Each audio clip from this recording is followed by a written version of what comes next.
How to use quick website search in Safari browser.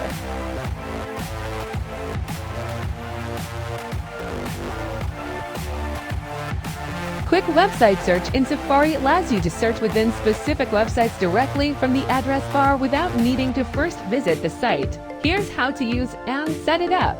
How to use quick website search. Type the site shortcut in the address bar. For example, to search Wikipedia, you can type Wiki, search term, e.g., Wiki Apple. Safari recognizes the website's search engine.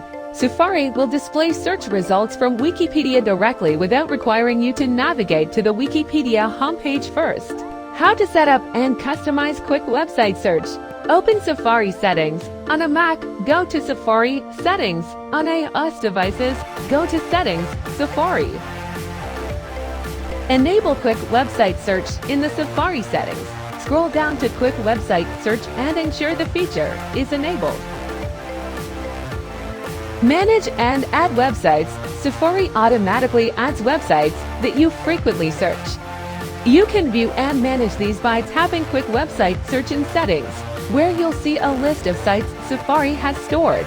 You can also delete websites from this list or manually add specific search engines if needed.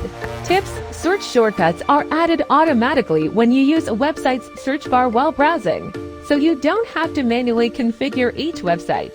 For supported sites, use this feature to quickly search platforms like YouTube, eBay, Amazon, or Wikipedia directly from Safari's address bar. This is a quick way to speed up your browsing, especially if you often search the same websites. Thank you for your watching video and hope this can helping you. And stay tuned for the next episode.